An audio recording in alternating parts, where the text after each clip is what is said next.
Yep. Okay, we'll call the meeting to order. We'll open it up for public comment. If there's anyone who wants to make any public comment or speak on anything, we have about 3 minutes. There you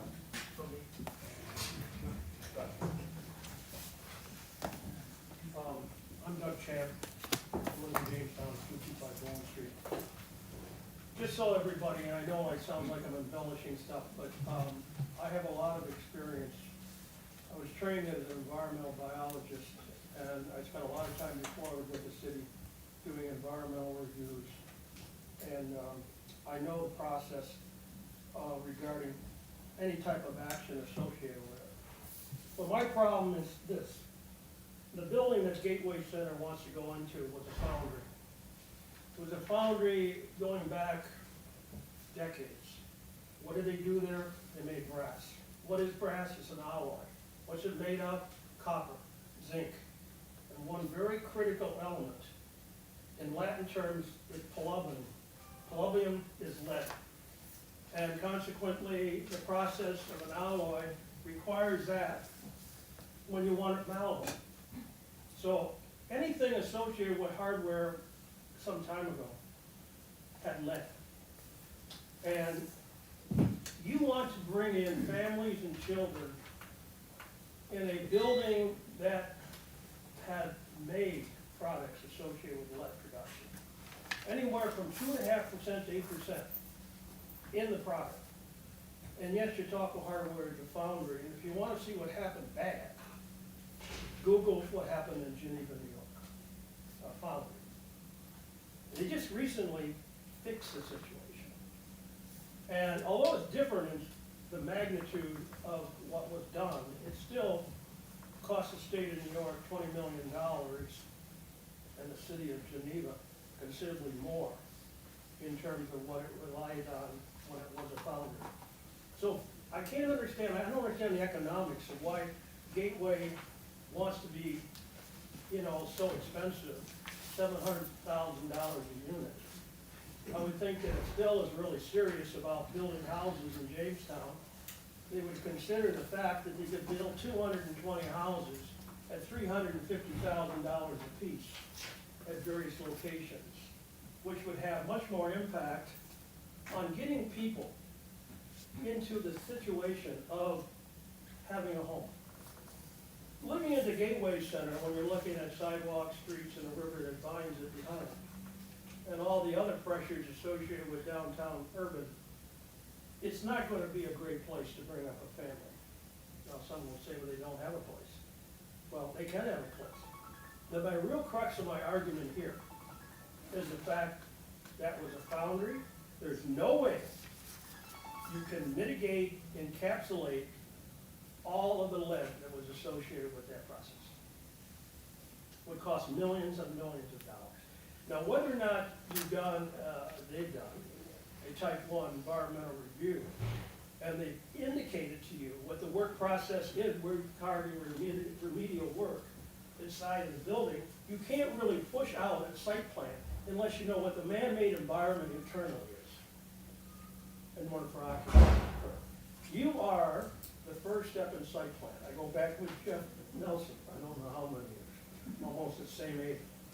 So anyway, my point is that I do not want to see children, pregnant women, families in a facility that was lead-based. Now the county knows what the lead-based situation is. Not any degree of tolerance should be in children. Not one level of deciliters. Nothing. So it's in the air, it's inside, it's in the walls, it's in the floor, it's in the beams, it's in the ceiling, it's everywhere. Now, if you can assure me on this committee that down the road we won't have to have various number of blood evaluations for people that are in there at any given time, or those that want to go in there, then go for it. If you can't tell me that there's not going to be any problem with lead in a building such as a foundry, then go for this. I don't think you can assure anything. And we have a process of site plan review that is both good and bad depending on impacts. It's not all based on economic return and value, it's based on human impact. Environmental impact, social impact, they're all layered together. I gave a talk about that last time. All right. So, my time is up, and the only question will be you. Do you want to steer along and pass along a building that was lead-based? And Stella will have a moment later on to talk. Is there any other public comments?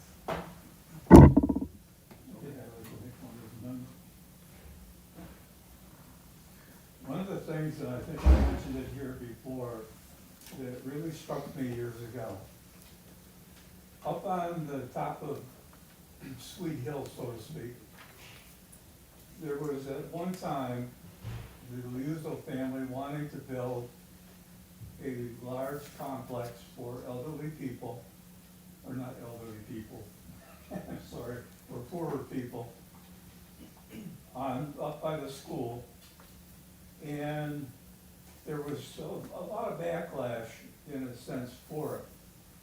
A lot of people did not want a multi-story building their apartments in that, near and close to that neighborhood. So it ended up that there was a change to single-family homes, and they put a lot of the people that were impoverished, if you will, into those. Over the years, I held an interest with what was going on concerning the children. And I would talk to the school board or people at the office over there at times, as well as some teachers I knew and others, and ask how the kids were doing. Because so often coming out of a poor family, a difficult family, children do not usually do very well in school. The kids were, what I was told by the school system, if you will, was that the kids living in single-family homes instead, in a neighborhood, and going to school and playing, having these other kids, if you will, that normally live there, all available, helped those kids out immensely in their growth and what their gains were in school. And I thought, wow, that's a lot more than what I expected out of it. I understood why they were concerned about it because of the work that I've done over the years and the things I've been involved in. So when I saw this, I wasn't thinking in terms of what was left over in the factory. I should have been, because I remember it being mentioned after this presentation today to me on different jobs with factories, if you will, that I was involved in the real estate end and things. But anyways, it's bothered me about the kids for quite a while, because it's obvious to anybody who looks at where the building would be done down here and look to how far it is to different school buildings outside of the high school around the city for the children, it's a long ways away. Getting back to an area in there, because there were several friends of mine that lived along Water Street when I was going to school at Rogers School. Many of you probably don't even remember that or know where it was. But those kinds of things make a huge difference for children growing. As much as what happens with their parents or through adults, it's their relationship with other children. And I found that out growing myself and having new kids come into our neighborhood when I was about 15 years old, 14 years old, and they were all from Latvia. We had to learn how to have conversations with them, and they had to learn from us how to speak more English. So that's enough for that, but the kids, to me, were primarily important. All right, anyone else for public comment? I do have one public comment. I just want to thank Ellen for all her service to the city. This is probably her last public meeting with us. So thank you very much for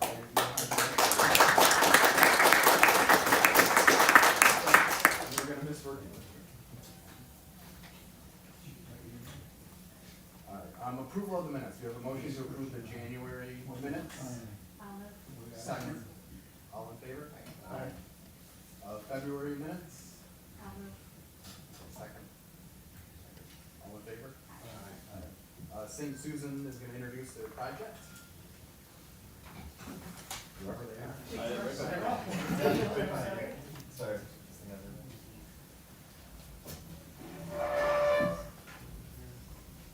And Chris, maybe you want to take a moment and introduce who is with you today Yes, for the introduction. I will. So I am Chris with Christopher Architects. With me today is Chuck Holder in the back, the St. Susan Center.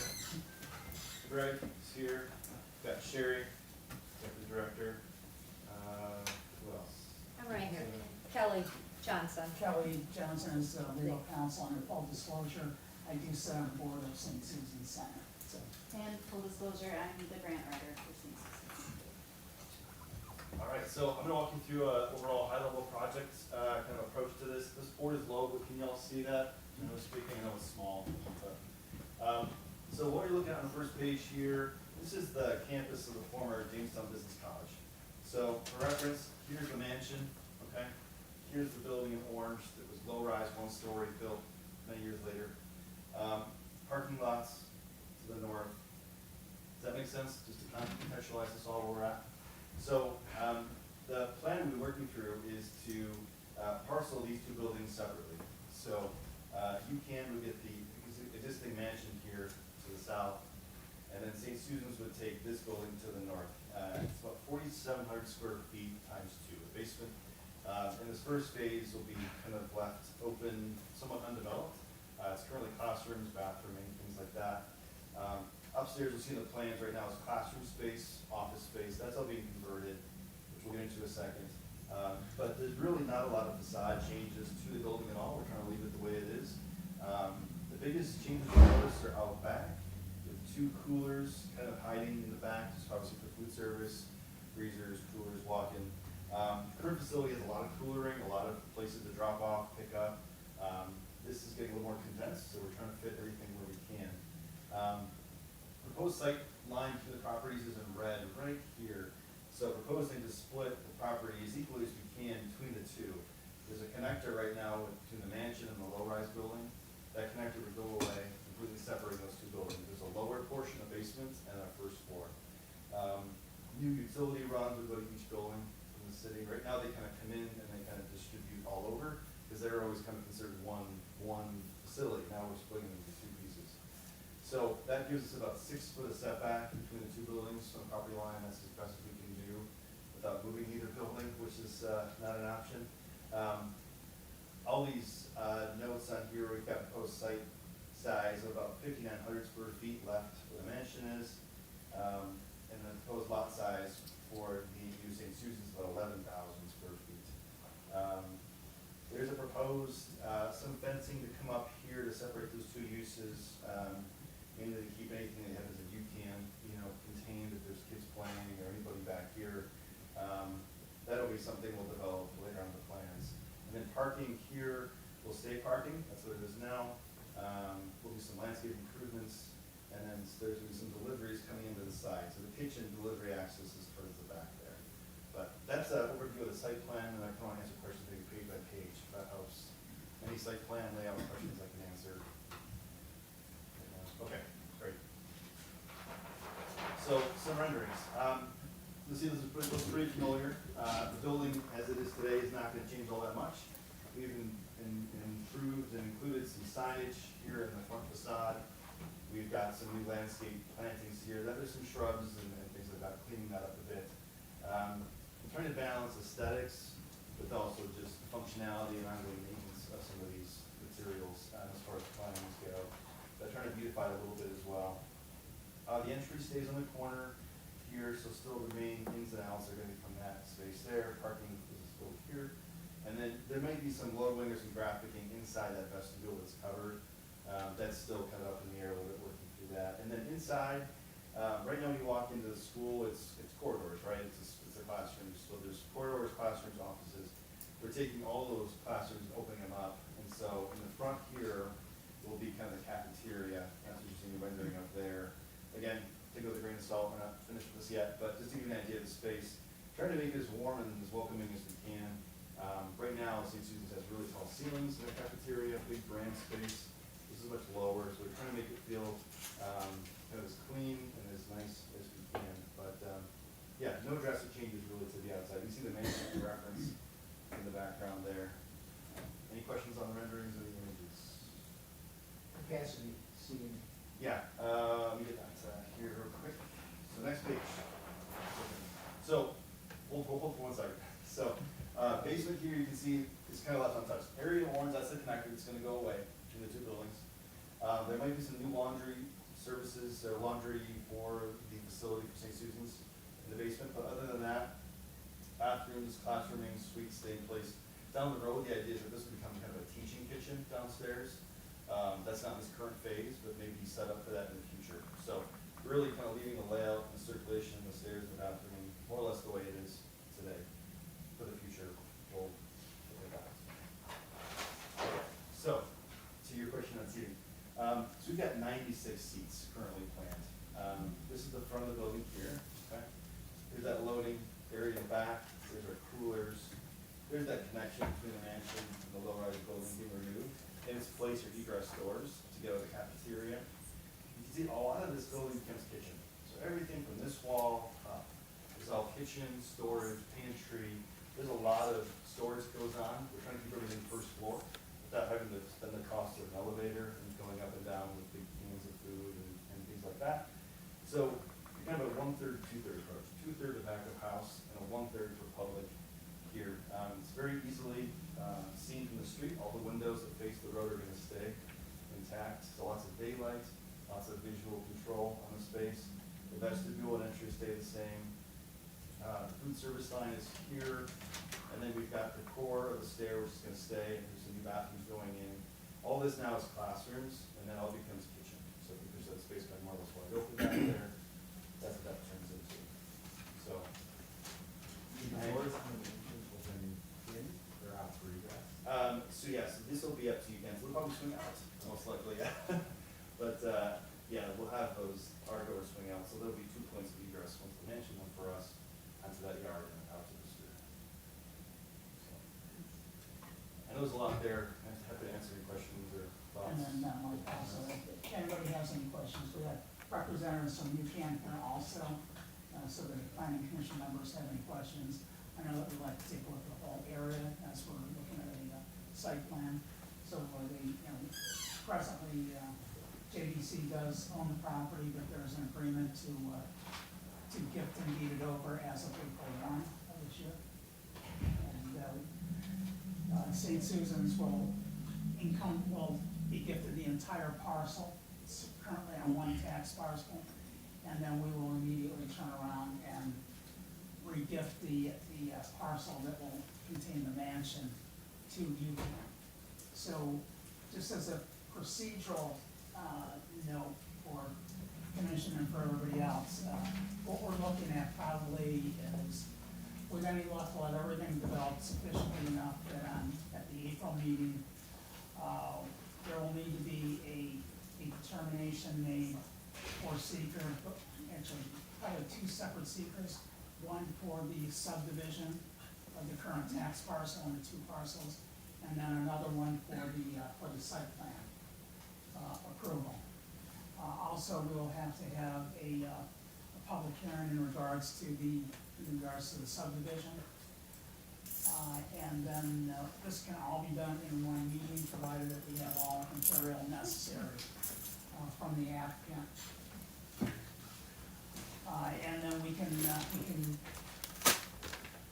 make the secret determination and take in consideration the final approval for the site plan. So what we'd like to try to do today, and I'm kind of speaking on behalf of St. Susan's, I guess, is to try to tease out any questions or any changes that may need to be made from the planning commission standpoint, so that we can try to accomplish this all within the context of the April meeting. I'd also will require a county planning board, review as it is within 500 feet of the West Third Street Bridge, which is a state facility. So we'll have to go to county planning board for 239 review. And I believe, is there a pre-filed date on planning board, or is that just for the legislature? It's only in the legislature, but I'm not sure, not on the county planning board, so I Okay, can't say for sure. so we'll have to Yeah. investigate that, but, that's what we're hopefully looking at, would be to have everything wrapped up within the confines of, the planning commission meeting. So, now, think of any questions you have now, commission members, and, please, if they come up later, please forward them to, either Chris will have his information. Yeah. Just a quick question, you said 96 seating, how does that compare to what they have now? Sherry, Sherry. what are we? Currently, we set up every day for 86 guests, but it has the capacity for 164. But we've never, in the 3 years I've been there, our churn tends to be around 80 people every hour.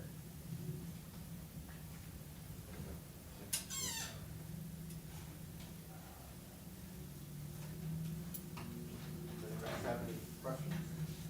Good. Okay, Thank you thanks very very much. much. Thank you.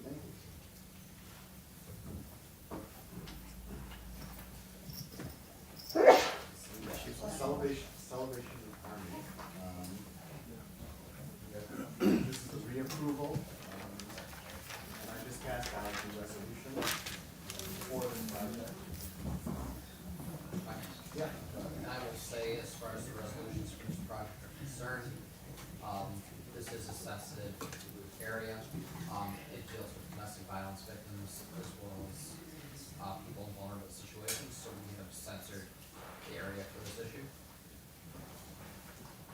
And, any questions on that? Yeah, and this, is in conformance with the FOIA law, so that if somebody submits a FOIA request, would it be redacted or not redacted? It would be redacted. The individuals that we're dealing with are vulnerable individuals, so the city would not comply with that, unless it was ordered for the purposes of litigation or, whatever a judge Okay. followed through. I know a lot of people on the commission probably have not had a presentation yet, so is there anybody from St. Susan's that would just want to provide an overview? Or Celebration Army, excuse me, Celebration Army? Oh, you got it. Yeah, we had intended to use the screen up here because these counties are so big that I guess it's not available. So, do you want us to go through the site planning now? Yeah, that'd be really nice, yeah. All right, I'm gonna need my couple of Vanna Whites. Okay. All right, so we did have this approved previously. We're just doing a recap, I guess, since it's been a couple of years and we're ready to get started now. So we have 3 buildings planned for the parcel total. Right now, just the first building would be built. The second one would be built down the road after we secure funding for that. And the third building is just a garage to house the Salvation Army vehicles. So that's a future down the road phase. Everything was approved the first time as a whole. So, and we did make an agreement to show this area, since we aren't quite ready for that, we don't have the funding for this building. We're going to go ahead and remove 0.2 acres of existing pavement there, so that we can go ahead and plant grass and have a filtering system right there that'll then run down to the catch basin down here, and we have another temporary right here. But for phase 1 of the project, this is a 16,000 square foot mixed use building. It's in the RC district for Jamestown. The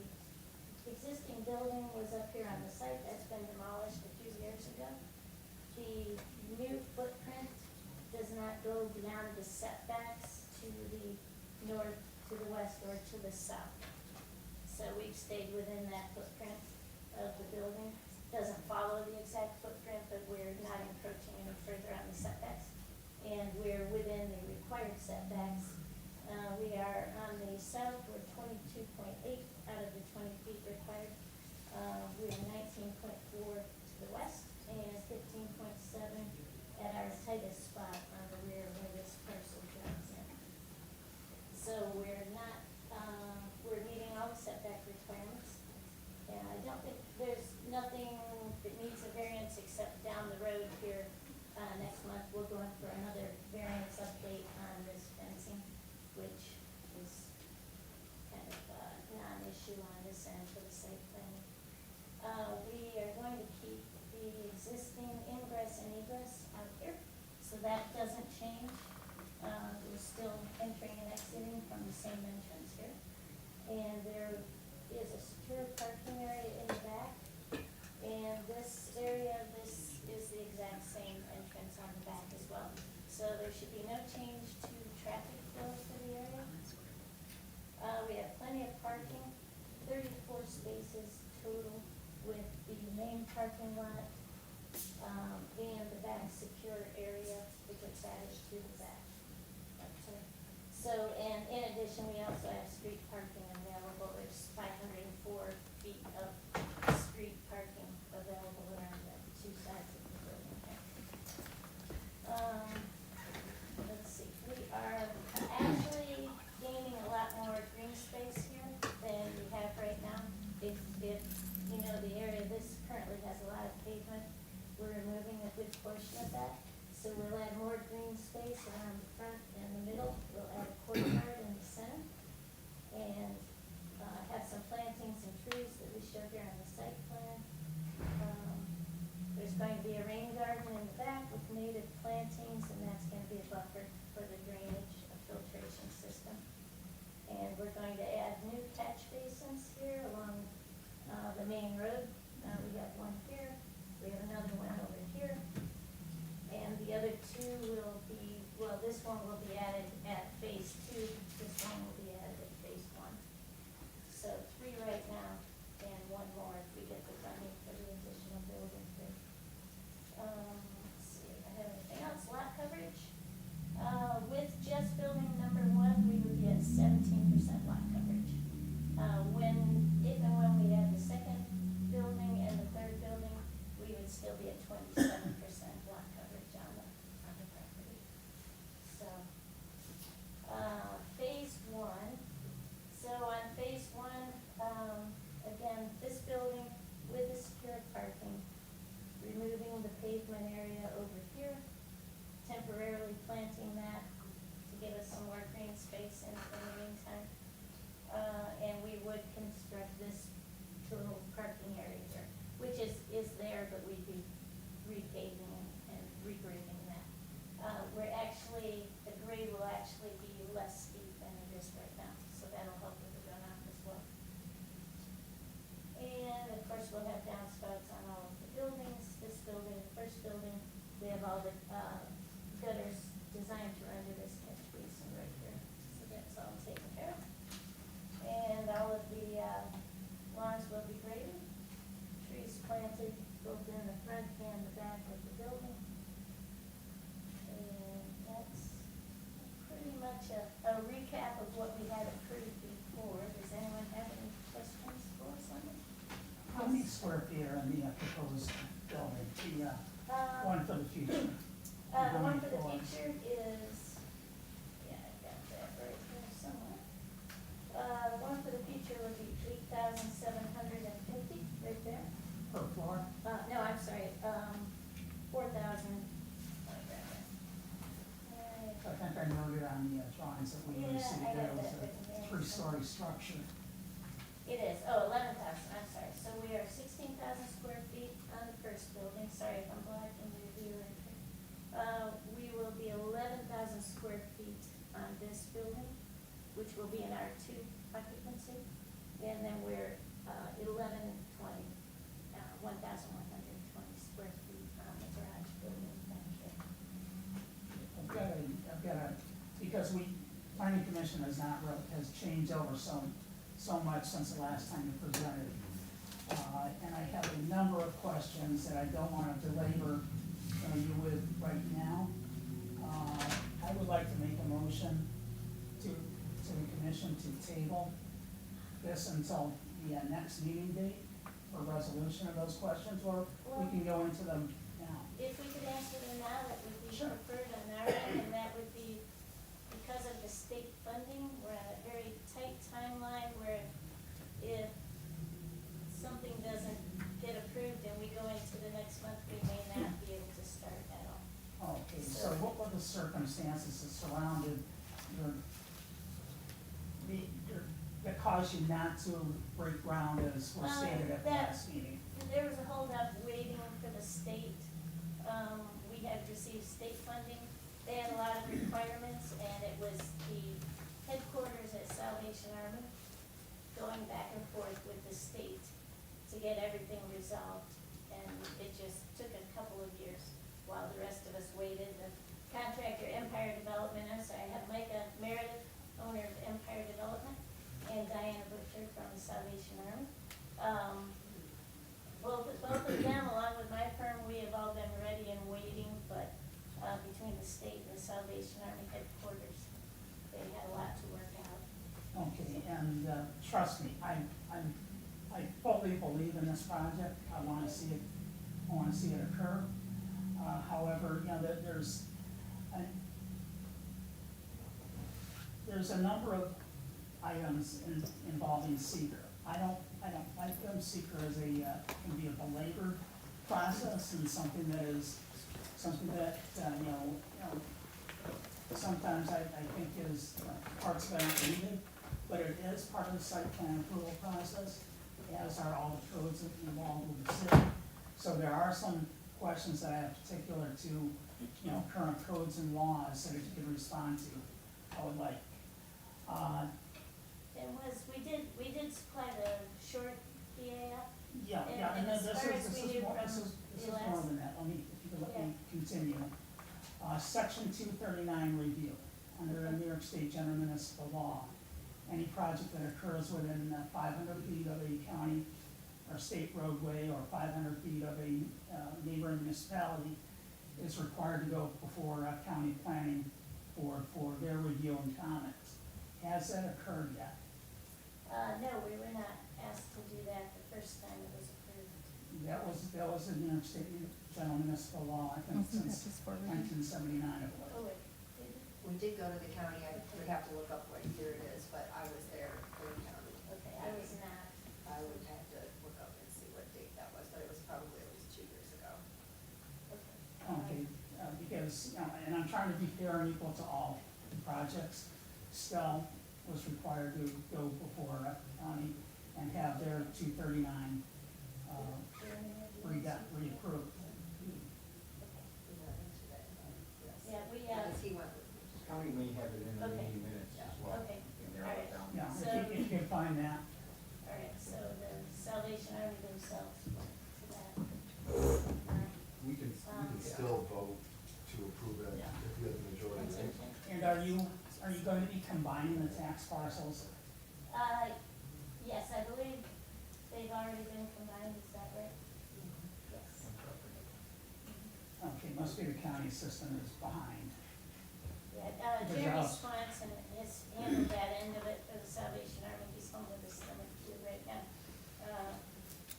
Okay, because part of one of the parcels lies within an R1 zoning district.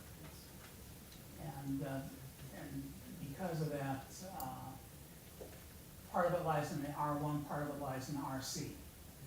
And, you know, in accord with city code, the determining factor as far as, you know, which zoning requirements is the gross street frontage of either one. So the impact of parcel, that's why I'm asking this, so it's important for you to know too.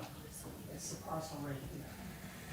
The top few feet of it is in an R1 district, the bottom, and it extends all the way down to Fifth Street. And that's in an RC, but the code that I'm referring to is that if the parcel has frontage on both, in two districts, the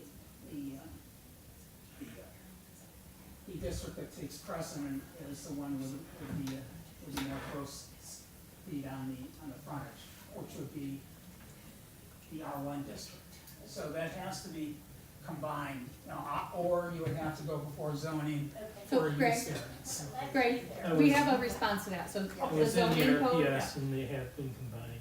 They haven't And combined. there is more So- frontage in the RC than the other. That's the So- reason it wasn't on the agenda, is because it was already a new point, because it was already done. Okay, And the only zoning issue is the fence, and so they're gonna have to come back and pull the fence permit separate okay, great. after they get the variance. Super. The only other thing that I do question is, and, this is, I'm confused by some of the dates that are on the Well, on the SEA. yeah, that's, we did the original submittal, and this week, when I spoke with Ellen, and she had sent me a few other new forms to fill out, I realized they were slightly different than your old forms, so we just refilled them out and redated for today's meeting, but it's the same information, nothing changed. We were just trying to avoid having, some kind of, yeah, we know we run into And, the time. and again, I totally believe in the project, but also I'm a stickler for details.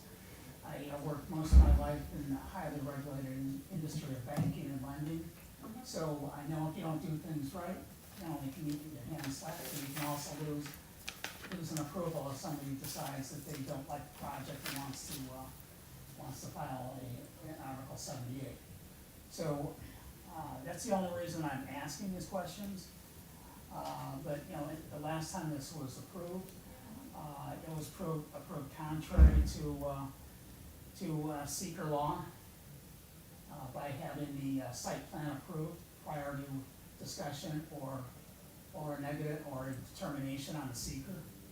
So I guess I'm gonna ask, Elliot, what happens if a site plan is approved without a seeker being approved, and the seeker is very, very, very particular on this. So I think the clarity that I had was, we did not have a seeker, however, this had been a building that had previously stood there. This was a large private club, and it had been demolished, and there was going to be, another building put up in its place right there. But I guess what I'm asking is, how do we get around, 6 CRR NY 617.3A, which stipulates no agency involved in an action may undertake, fund, or approve the action until it is complied with the provisions of seeker. So The can you action- the not action just was- approve action the was seeker approved. today and reapprove the project? Well, that's what I'm saying, I'm just trying to make sure that we get everything right, so that, should some, excuse my language, nut job decide that they don't like the project, they don't like it, and they don't want it there, that there's not good, that. So it sounds like a motion to me to approve the seeker, the current seeker, and therefore be Yeah, we able don't to have go any- forward with approving the project. We don't have it. We do not have a seeker this time, however, I would say. It's the there same was- seeker, is it not? We had a short environmental assessment form, Right. yes. And we also did provide a complete phase one that was done, just because the state had required that from us. I'm not comfortable on voting with it, if you folks wanna vote on it, I'll vote, negative on the. I mean, site I'm plan I'm approval. sorry, I guess what are we missing? The We're seeker has missing- been provided, has it not? Part one has been provided, It's an unlisted action. it's an unlisted action. Which Part means- two is nowhere to be found. You don't have to do a part 2 and 3 for an unlisted Yes, action. for a type two you don't, for an unlisted action you do. Elliot? I'm not sure at the moment, I will say there was a large building in It's this been a while location. since I've done a seeker, but for an unlisted action, as far as I know, I will just verify this. But I don't believe unlisted, you have to go any further. I believe with an unlisted action, once you classify it as unlisted, that's where it stops. No, that's a type two action. Once it's classified, once it's determined as a type two action, then there's no further. What is my timeframe? Well, the issue is this, since the state took so long to give us the go-ahead, the local funders, specifically the community foundation, so the majority of the funding is through the state. A portion was done locally, and they issued the funds, but then been sitting and waiting. So they put a firm deadline on, and so we do not have time to wait for a second meeting or we lose that funding. What about a special meeting? What about approving the site plan pending the approval of It's illegal to do it that way, that'd be a reverse of the intent of secret law. without seeing the law? I couldn't speak to that. We have our legal counsel here. I'm not sure at the moment as far as that intricacy of secret law. Can we let them look into this for a few Sure. minutes, and then we will, Yeah, and all right, last- we're gonna take a pause, and then we will go to, is that okay? Yes, And then we'll- and as Crystal said, they're looking just for the part 2 and 3 from the short S. Well, I think, The part three is actually the determination of significance, the notice. The one that was Right, issued. right. it- But the part 2 is what you were. Part two They is- didn't fill out the last time. I do have a blank copy if anyone wants to pull it out. What year was that initially? That was, what year? 2000. 22, I believe it was. Okay, thank you. Thank you, we'll let them move. All right, so let's shift gears to gateway lots. And I will turn the floor over to you, I know you wanted to talk a little bit. I'll start with, Sure.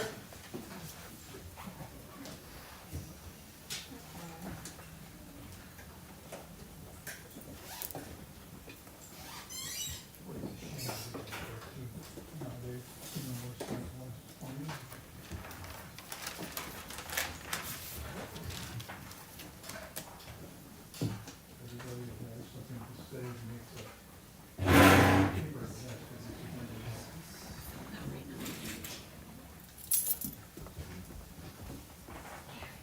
Should we be able to separate to.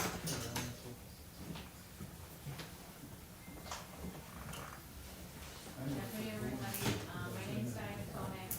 You previously listened to Ms. Hogenreich. She's my colleague from Phillips Island. She can't be here today, but we are representing Gateway Law, Stell, Stephen Oldest here from Stell, Chief Project Engineer, to answer any questions today. So, remember we met March 5th together. We discussed the project. We had a pretty fulsome, very detailed presentation for the project. As you know, this was already approved back in 2020, we're seeking reapproval renewal of the site plan application. On that same day, March 5th, the ZBA also approved the 2 area variances, which was the parking, the setback variance as well.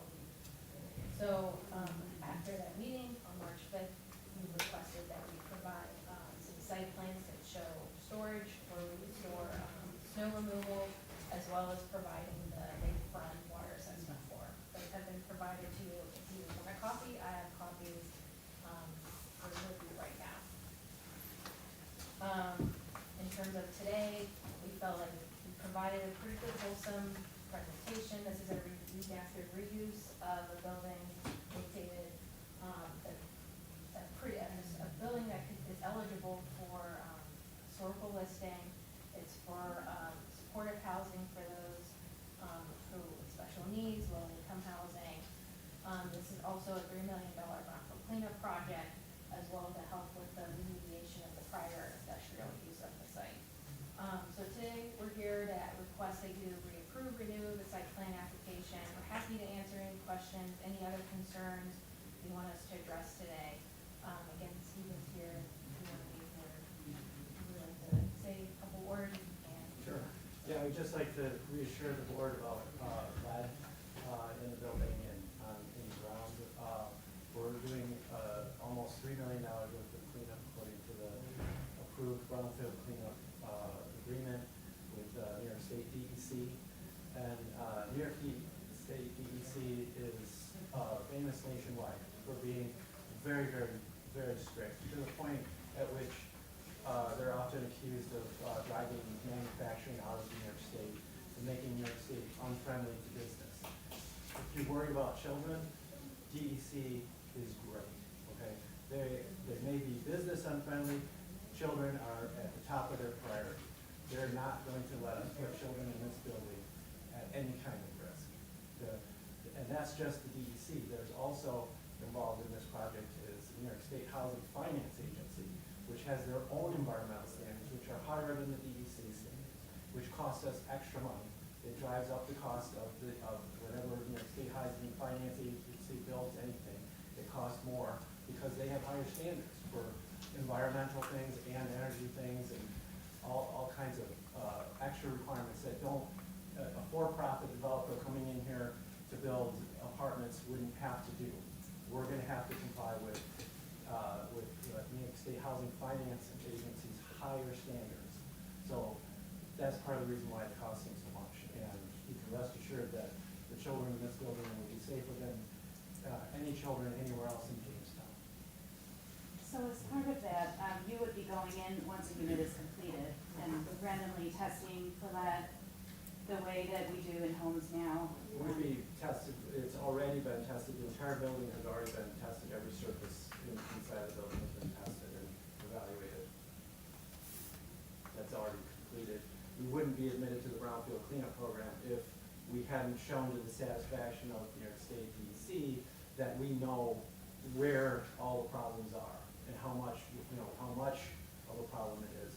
And, that we have budgeted enough money to clean up all of the problems. That's all required to be admitted to the brownfield cleanup program. But I think your question was, will that continue, will they continue to test after the building is completed, or is that? No, it's gonna be all removed. If there was anything left, then, that's called encapsulation. And, then you might have to do follow-up testing, or there'd be follow-up regulations with how you would treat the encapsulated areas, but there's nothing gonna be left here, everything's gonna be removed. So your cleanup is inside the building as well as in the ground? Yes, right.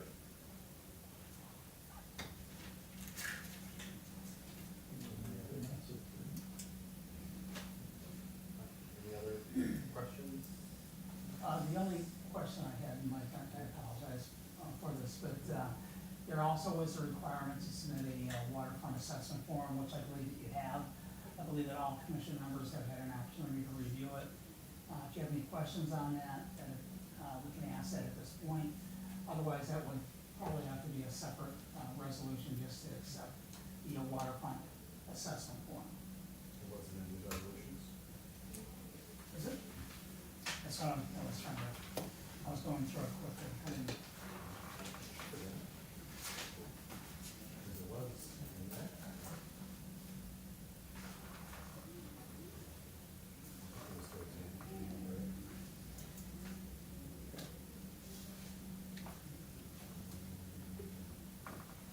I have a general question for our board, because I haven't been able to find the city's 100-year flood plan online, and they say you have to ask the city for it, because it's not right now available online.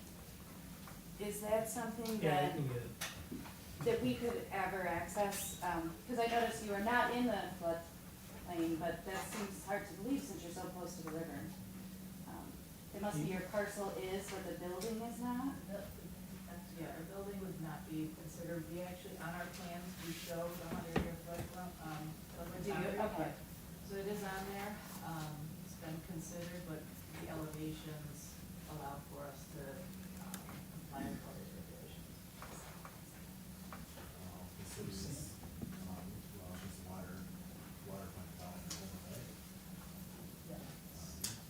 That was on the north part. Wants to build down the square, It's just gonna be a small flood one. plan, so we And need that- that facility that they were gonna reconstruct. Was, okay.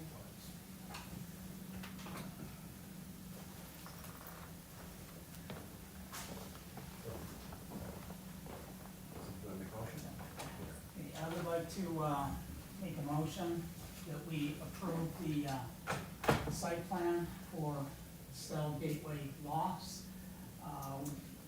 Planning Commission has been supplied with a draft resolution, which has been drafted by Corporation Counsel and also Counsel for the Planning Commission.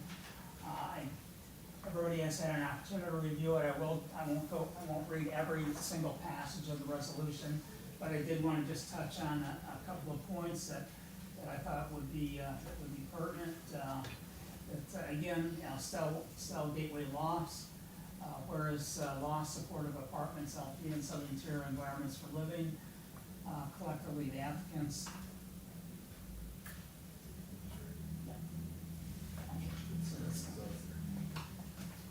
So, and in regards to the form that I was talking about, that is included in the second whereas clause. So we are all set on that. The Planning Commission originally approved the site plan application in 2020. And whereas applicants have been working for a number of years on restructuring and project financing, and on January 31, 2025, applicants submitted a letter of intent with supportive documentation to the Planning Commission for reapproval, renewal of the site plan. And whereas the initial site plan correspondence and materials were incorporated by reference to the application, and it goes on. There were a few modifications, minor alterations made in Seeker Part 1 to update that to current conditions, to both reflect the passing and adoption of the city's LWRP and some other minor items that will be included in the Seeker Part 1. The other item is Section 4, which deals with the contingencies for the site plan approval. There are two contingencies to this. One is coming to a pilot agreement with the city of Jamestown. That has been publicized in the paper, and that is a condition of the approval. And then also agreeing to the mitigation agreement between the city of Jamestown and Stell. I believe that the mitigation agreement supplied the $350,000 amount to the city for housing demolition and replacement primarily along the North Main Street corridor. And again, I don't believe that there are any other conditions of this. I put this forth as a motion to Planning Commission for approval. All right. Is there a second to the motion? I'll second. Any further discussion? All in favor? Aye. Opposed? Motion passes. Thank you. Thank you.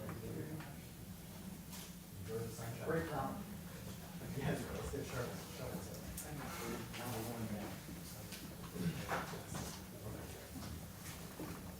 And now we're back to the Salvation Army and see if, Elliot and Crystal, you want me to grab them? Yeah, please, that'd be great.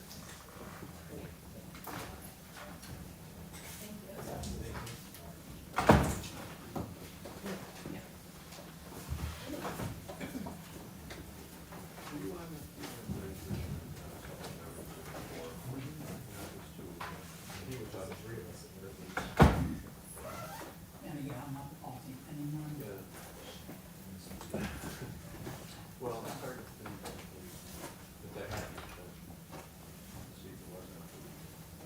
It's like, one. Yeah, I got minutes, okay, I've got minutes. Almost as an afterthought after the site plan. Yeah. Yeah.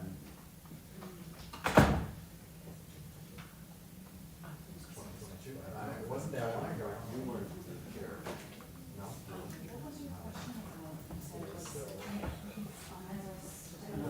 Every project we did had a secret. Right, right, and I think we were.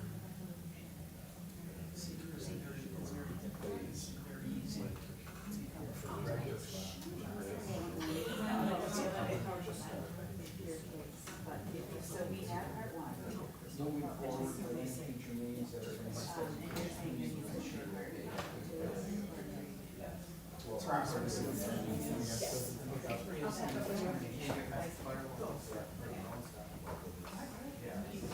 Our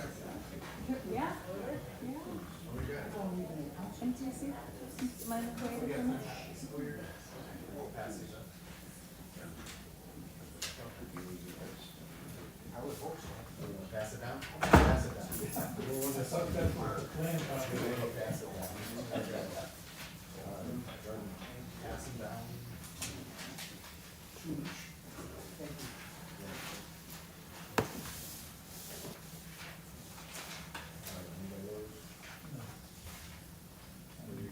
Get it done? Good job.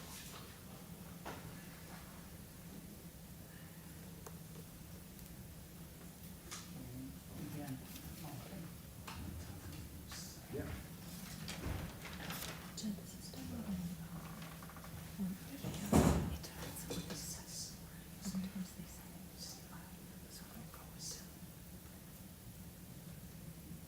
If it times out, why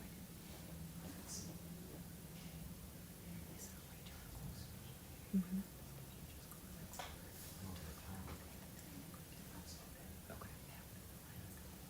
When should the cutoff? When should the foundation be That's right. The state wants a groundbreaking, 25th of April. which would be they require it because of the state funding, but it won't be announced when the facility is.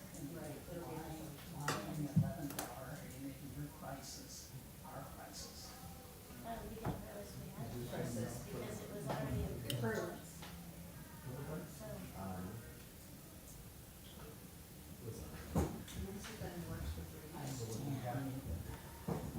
As the original seeker would have to be rescinded. And then that opens, and then this is just being submitted now as a brand new seeker without any opportunity to investigate, without any opportunity to question, et cetera. I'm not comfortable with it, and it sets the project up for a very easy contesting to have the approval voided by a court. Are there specific questions that Yeah, could be spec- answered here? Specifically, the original seeker would have to be rescinded prior to the Why introduction is of a that? new, why is that New York State seeker law? Once an environmental determination is made, that does not go away. So they just submitted the seeker though again a couple days ago, correct? Yes, but the original one has not been rescinded by the planning commission. Okay, so can we do that all now, at the same time, rescind the original and accept the new submission?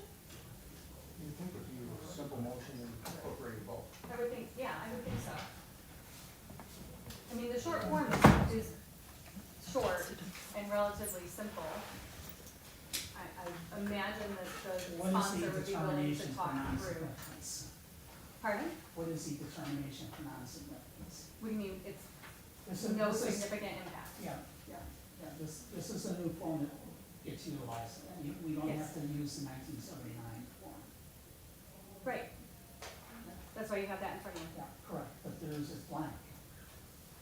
The box at the bottom is checked, the empty space in the middle would be if there were any, These according to New York State seeker law. if there were that any isn't- of the that's- questions that that's were, It's insufficient. if there were any of the answers in the check boxes that were answered yes, that's where you would respond with the reasoning and any sort of justification, but none of them are a yes answer, so there's not any additional justification for no adverse impact. I am gonna make a motion, and it can be, doesn't have to go anywhere, but I'm gonna make a motion that we table this until such time as everybody has had an opportunity to fully review the new submitted seeker and able to ask questions of the applicant and the applicant team, as was originally intended under the guidelines that the planning commission was given months ago for operation and procedure. I make that motion. you did submit it with the paperwork for today's meeting. Motion's on the floor, so Motion's if on the there's not a floor. second, then it's yes. The motion fails. And correct, we can as long as we have majority plus one, we can still approve without the county. Is that right? You can, but, you know, by law, you're supposed to have the review in hand so that you can look at what they have written, so that you know if you're gonna agree with it or disagree with it. To make a decision without that in hand, again, it's a violation of New York State law, New York State General Municipal Law. Now, you can do that if you want to, I'm not gonna have a part of it. Does anyone want to make a motion Just for the site plan review, for the site plan? I'll make that motion. Mike, it Yeah. has to be a commission. Oh, yeah. To make a Oh, yeah. motion. Yeah. Sorry. Representative, my bad. But thank you, But I John. do approve. Sorry, he's not allowed. I'll make a motion. Is there a second to motion, a second to Mark's You motion? may wanna stop, because you have not made a motion to make a determination of the secret. So I think you need to. Which Which you is the secret. put you into another circle So of, we wanna rescind the original seeker and approve the new, or have a negative declaration for the new seeker. I mean, the rescinded seeker has to be published in the END. Okay. So we're just on board. Okay. Okay, so would you like to make a motion? I'll make a motion to rescind the seeker, is that correct? The original. The Yes. original seeker. Yes, and to. Nope, do one at a time. One at a time, Yep. okay. I'll second that. Okay, all in favor? Aye. Opposed? Opposed, And then the next motion would be to have a negative declaration for the new seeker. Do that as well. Negative, resolution to have negative declaration on this new seeker. Is there a second to that motion? I'm getting confused, which project are we talking about? You have to say that there's not gonna be no significant environmental impact based on the new seeker that they sent yesterday. You wanna accept So the new seeker and the negative declaration. you're voting to make a negative declaration of environmental No, significance. this is, For the Salvation Army. it's for the Salvation Army. The Salvation Army. So 19 Oh, bed okay, we're facility. talking the more recent, maybe the record. Yes. The second one, not the first. The second one, yes. Okay. Yes. Yes. I'll second the motion. Okay. All in favor? Is that where you ask for discussion Oh, one yes, more time? sorry. Discussion. I think that I can feel comfortable agreeing with this because there are no impacts identified. So I think, to Greg's point, and I'm new at this, but if something in this right-hand column had been checked, I think we would need to take more time. But given that our Director of Development has signed this, I think that I feel comfortable taking her, suggestion that no or small impact may occur. I mean, as a group, I think there is a different scenario if these other boxes have been checked. That's my point of view on it, even though I extremely, respect Greg. And I understand why he's concerned, because I think it is in the best interest of everyone to be concerned. So I just wanted to say that. And that's actually the right way to do it, is to say you don't see any environmental impacts. All right, so we had a motion, we had a second. All in favor? Aye. Any opposed? Opposed, Site plan approval. I move to approve the second. Is there a second to approve the site? I'll second. For the Salvation. Yes. Any discussion on the site plan? Mike, No. you may wanna put a condition for the receipt, and review of 239, or just gonna vote down without any recognition of section 239 existing.